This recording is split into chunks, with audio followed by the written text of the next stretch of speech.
Super Supportive by Sleyca. Chapter 25, Wardrobe. The boy stood in front of a white door.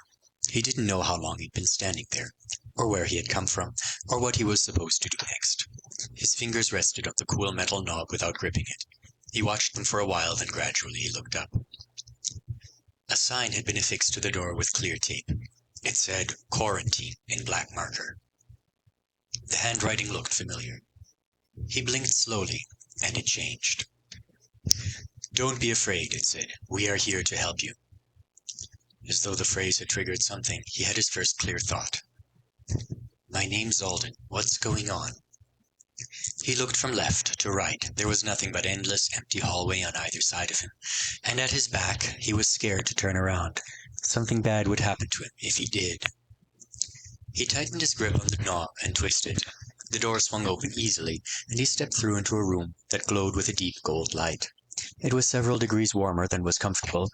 A bed, made of artfully curved wooden branches, embraced a thick foam mattress, and a line of screens glowed on the wall above it. Every screen was flashing with the same message that had been written on the door. "That's not right," Alden thought. He recognized this view. It was the House of Healing in Chicago. The screens were supposed to be showing numbers and graphs and detailed anatomical models. "Very good," said the screens. "Please have a seat and wait." There was nowhere to sit but on the bed. Alden walked over to it. There was a stool in place below it, as if a much shorter person was expected to need it. He hopped up and sat, twiddling his thumbs while he watched the white door. Just as he started to feel the first stirrings of impatience, the door opened, and something that Alden decided was most likely a robot stepped through. It was a solid white humanoid figure, about the same size as him. It looked like it was made of plastic, and it had no recognizable physical features. Even its hands were fingerless oval shapes. "Hello, Alden," it said, holding one of the ovals out towards him. Alden shook it automatically. "Good," it said. "That was the desired response. Allow me to apologize to you for the inconvenience of this meeting. On rare occasions, my final integration with a being proves abnormally difficult. At such times, special protocols must be followed to prevent the creation of an abomination." "You're the system." He remembered now. He'd just affixed his class.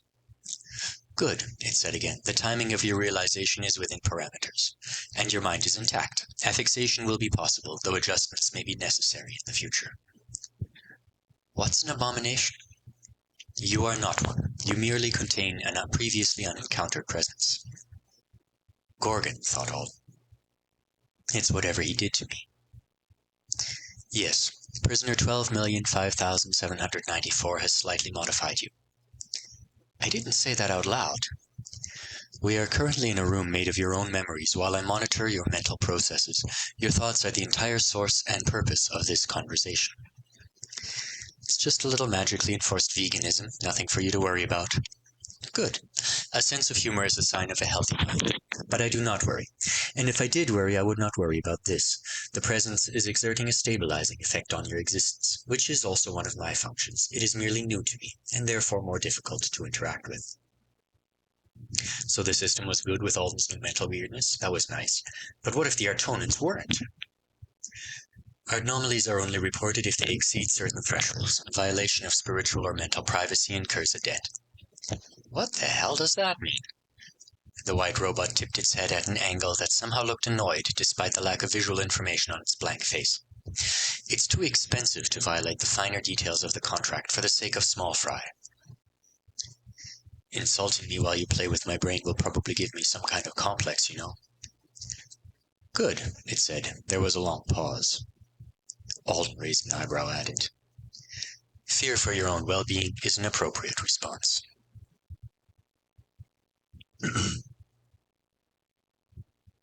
"He's awake! Oh, he's awake!" Alden blinked up at a fluorescent light overhead. He felt a little dizzy, and he was confused about why he was tucked into the sleeping bag on the floor, when he clearly remembered sitting on the trading table while he finalized the affixation. Before he could sit up, Jeremy hit the ground beside him and grabbed him by the shoulders. "You're not brain dead, are you? How many fingers am I holding up?" He waved his hands in Alden's face. "All 10 of them, I guess?" "He can count, Bo!" "I see that. Good morning, Sleeping Beauty." Alden managed to fend off Jeremy for long enough to right himself. Bo was sitting at the table with a thermos beside him. It was full of coffee, if the smell in the room was anything to go by. Guess what percentage of B-rank swoon like distress gamble, Zils? Boaz said. Not a lot, Alden rubbed his eyes. Fainting during affixation was a rare occurrence. Yeah, and guess how many knew Avowed stay unconscious for 16 hours? Alden stared at him. Then he looked around the room. There was a half-eaten pizza on the table, and one of the mats from the word chain classroom was beside his sleeping bag. Jeremy tried to word chain you back to life like he was a healer. My Artonan sucks, but I'm pretty sure he traded away his liver accidentally, so that's on you now. Bo had dark bags under his eyes. Sorry, man. Sorry, both of you. Jeremy, seriously, I can stand up on my own. You'll want to apologize to Gorgon, too, Bo said. When you didn't wake up after a few minutes, we went to get him. He wasn't even remotely interested at first. After 3 hours, he started to chew on his claws. Bet he did. He must have suspected the system would notice. Alden climbed to his feet and bounced up and down on them experimentally. He felt normal, but high-end normal. Healthy, well-rested, thoroughly grounded. Slightly too interested in the trading table. Huh, that was weird. That rabbit point boost in sympathy of magic must be doing that. Alden didn't think coming out of your affixation with a newfound love for alien furniture was standard. What time is it then? He asked. Around 2 a.m, said Bo. Alden winced. Wow, you guys could have gone home and left me with Gorgon. No way, said Jeremy. I wanted to be here when you woke up. I went home and showered. But if it's 2, the consulate's empty, right? It's just the 3 of us and Gorgon, Jeremy said, excitement coloring his voice. Are you going to play with your new skill? I just got a superpower, Alden said, grinning. Of course I am. Jeremy leapt up. Bo made a list of things for us to try. Grab the box in the corner, Alden, said Bo. It's got some supplies. Alden bent to pick it up, examining the contents curiously. Why do we need so many golf balls, and what's the spray paint for? Test 1, said Bo. Jeremy, your time has come.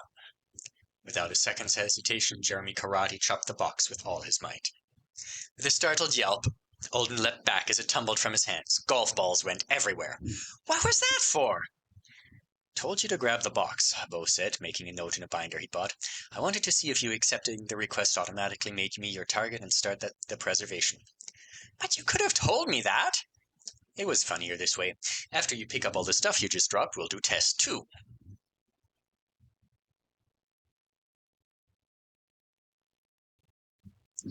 Standing in the lobby under the glittering LEDs, with Gorgon watching quietly from the desk, Alden finally got to use his first superpower.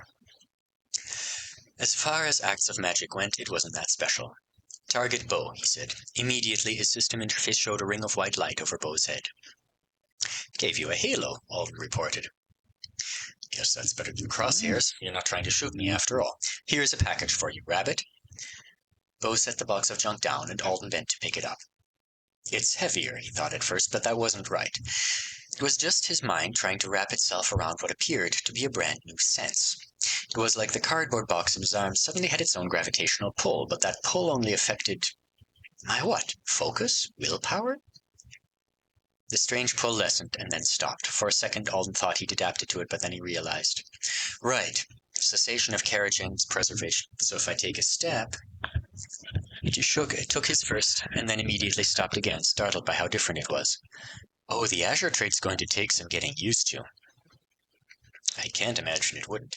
Its effect is supposed to increase your speed, as your speed does, so I recommend you wear a helmet before you try running around in an enclosed space.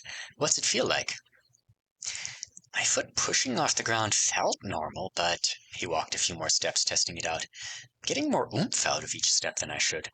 I almost have to tiptoe to maintain my usual walking speed. Sounds uncomfortable. It was, a little, but Alden was not in the mood for negativity. Yeah, but if I walk like I normally would...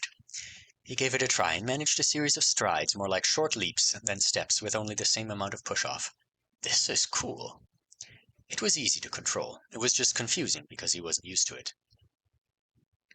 To my absolute shock, you don't look ridiculously doing that, Bo admitted grudgingly. Only like 15% cartoon character.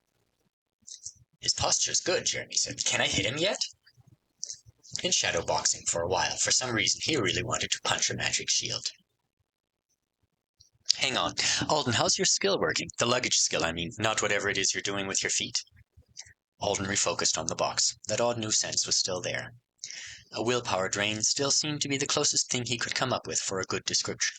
But it was small. He probably wouldn't even have noticed if it wasn't so new. He was pretty sure his arms would give out before the drain forced him to stop carrying the box. But it was still useful to know that there was some limit beyond the physical. I think it's good. There's kind of a metaphysical weight to the skill. I wasn't expecting. I heard people talk about skill fatigue, but they make it sound more sudden, like you hit a hard wall and just stop. I guess it's something you can feel coming on with this one? Interesting. Bo grabbed the binder from the arm of the sofa beside him and made a note. Try dumping everything out, while you keep walking, obviously. Still strolling through the lobby at a leisurely pace, Alden adjusted his grip on the cardboard and flipped the box over. Before he even finished, he knew nothing would fall out. The weight didn't shift in his hands the way he would normally have expected. Now he was walking around with a box full of gravity-defying junk. Just for emphasis, he gave it a shake. That's great, he said, relieved. I was afraid it might take items so literally that it would only count the box itself and not the contents. Yeah, it's way more useful if it doesn't get snobby about containers. What happens if I say, I no longer entrust you with the box? Nothing happened. You're untrustworthy, said Bo. Let go of my parcel. Request cancelled. I want my stuff back. Cease carriage. Drop it right now! But Jeremy was getting in on the action. Still nothing, Alden said, Leap walking around with a grin on his face and shaking the upside-down box. That's surprising. You'd think the entrustment could be revoked by the person who gave it to you, right? Maybe once it's in my hands, I'm the only person who can affect it. Part of the preservation might be preventing any outside influence. Can you make the stuff fall out then, just by wanting it to or something? Or do you have to stop and put it down to cancel the effect? Alden gave the box a more serious shake, imagining that he was actively trying to dislodge the contents, and was instantly punished for it. His push-off from his last step didn't send him as far as he'd expected, so he stumbled. At the same time, golf balls, duct tape, spray paint, a lighter, an apple, and an air horn clattered around his feet. Shit! He fell, but caught himself easily with his hands. He somehow avoided placing them on any of the dropped objects or rolling balls, and he sprang back up in an instant. It was embarrassing that he'd fallen when good balance was supposed to be his new thing, but he couldn't help thinking it was a very tidy fall. Alden, Jeremy sounded devastated. You can't just fall over, dude. Who does that? The other superheroes will laugh at you. You'll be photographed and turned into a meme. Bo snickered. Even Gorgon was hissing quietly at his computer monitors. I wouldn't have fallen if I wasn't leaping. I didn't expect the trait to insta-cancel like that. In all fairness, your recovery looked decent, said Bo. Those points in agility and speed are doing you some favors. Do we have to chase all the balls around right now, Alden asked. They're scattered all over the lobby. Can't we test something that doesn't roll? Yeah, now that we know containers work, just stick whatever's handy in the box. Alden grabbed the lighter and dropped it in. Am I still targeted? Yep. All right. We know I don't have to physically hand you the thing, which is amazing. Let's see if I can trust something to you that you're already holding. Alden, please carry my box. Alden started walking. No, he said, surprised. Not working, I can tell. Why, though? It's your box. Is it not an ownership thing? Let's see. Alden, I'm entrusting you with that potted fig. He looked at a tall tree in the corner. Really, man? That thing's giant. I'm not sure I can even lift it, never mind walk around with it. Don't you want to try out your new super strength? Shut up. I bet the spread down from agility isn't even giving me anything worth mentioning. I get to arm wrestle you later, Jeremy said, pulling up a sleeve to show off a bicep. His parents had a weight room that he used sporadically. Fine, said Bo. Pick up that chair, then. I entrust you with it. Alden picked up the faux leather chair Bo was pointing at and immediately felt the skill kick in. It worked, so you don't have to own the thing you entrust me with, but you can't entrust me with something I'm carrying. He considered it as he set this chair down. Is it a control thing? If someone else has direct possession of it, another person can't entrust it? Seems reasonable. Go steal Jeremy's wallet. Alden walked over and took the wallet from Jeremy's back pocket. Didn't work, he reported, passing it back to Jeremy. Can we test the shield theory now? It's punching time, Jeremy said. Alden shook his head. Now we know what your hero motto would be. Bo entrusted him with the box again. First, while pacing beside Alden, Jeremy tried reaching inside the box to take the lighter out. He couldn't. It's weird, he said, tugging lightly on the lighter. It's made of plastic, but it doesn't feel like plastic. He felt around the bottom of the box. Cardboard doesn't feel like cardboard either. Bo walked over and felt the box too. Neat, he said, flicking a nail lightly against the side of the box. There's no sound when you thump it. What's it feel like if it's not cardboard? To Alden, it felt like a regular box. Like electricity and water had a baby, Jeremy said. Yeah, about like that, Bo agreed. So it's a shield, right? Jeremy said excitedly. I can punch the box? Why are you so eager to break your hand? You could just hit the box with a bat or something. A friendly reminder that I am standing on the other side of the box, Alden said, still walking slowly to maintain the preservation. No bats. I'll punch it easy the first time, Jeremy said decisively. Wait a sec, Jeremy, said Alden as his friend took a step back. Don't just punch me. A second later, Alden staggered sideways. It wasn't from the force of Jeremy's blow, though it hadn't been an easy punch, judging by the way he was huddled over, clutching his hand and swearing. Instead, Alden felt like someone had just taken a bite out of his ability to bear the package's other weight. He suddenly really wanted to set it down. He gritted his teeth and took another step to keep the preservation going, and the feeling gradually returned to its normal, low-level drain. The box was unharmed. What was that stumble? Bo asked. Did the momentum transfer somehow? No, more like he sucker punched me in the skills generator or my self-discipline or something. I really wanted to drop the box. It's a drain on your ability to perform magic, Bo suggested. I guess. That's tough to make sense of, too. I've only been able to perform magic for an hour, and it really just feels like walking around. My hand, Jeremy moaned. Is it still attached? Bo asked dispassionately. The box didn't bite it off or anything. So I have minimal shielding, Alden decided. Wouldn't like to try taking a bullet with my junk box here if Jeremy's punch almost made me lose control. After that, they tried several other experiments. They discovered Alden's targeting range was large. Even when Bo went across the street and out of sight, Alden could still target him just by saying his name. He saw a dot of light in Bo's direction to represent the halo. And if he was in sight, Alden could target him by pointing at him with either index finger.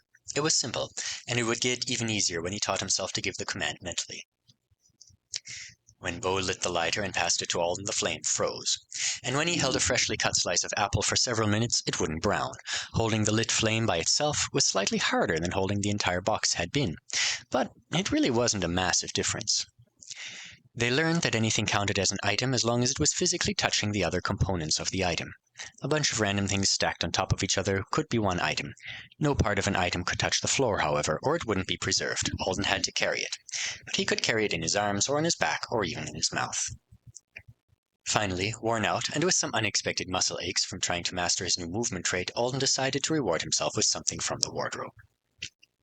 Though he wasn't sure it was so much for him as for Jeremy and Bo, who desperately wanted him to buy the stupider-looking outfits so they could tease him.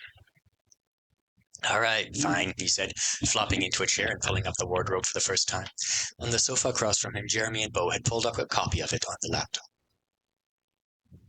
The items in the wardrobe were more like work uniforms than actual armor. They did all boost sympathy for magic by at least a full point, and many of them had an additional half point of another stat. A few of the higher-end numbers, the ones that would take 20% of Alden's newfound wealth in a single swoop, had some kind of uber-specific special effect with them. For example, there was an ensemble for bartending that would prevent the wearer from getting drunk. According to Bo, it was polite on Artona for the bartender to share the first drink with each patron, so they needed that to keep themselves from falling over. Most of the outfits looked a little peculiar. Bartenders wore lots of glitter. Butlers dressed in long jackets with an unfortunate bustle-like poof of fabric over the butt. Alden thought an outfit called Garments for Housekeepers was the best looking, since it was just a lightweight black tunic over black pants. The half point of stamina it gave was welcome. What about this? No, Bo and Jeremy said at the same time. They were both chuckling like idiots over the outfit they were trying to convince him he had to buy, because of reasons. It looked like someone had gotten confused and tried to make a hazmat suit sexy. It was a lavender jumpsuit covered in awkwardly placed leather straps. It had a clear window for the wearer's navel and a bejeweled gas mask. I'm not wearing that. What's it even for? Says it's for a tattooist's assistant. Alden made a mental note to stick to human tattoo artists if he ever had a need. The real benefit of the wardrobe for most rabbits was the passive effect every single item had. Wearing any of the clothes from it would reduce the magical expenditure required to summon you, thereby making you more likely to be summoned ahead of others. As for the specific outfits, some jobs had special requirements. Someone who was summoning in a servant for a last-minute event wanted them to arrive dressed for the occasion.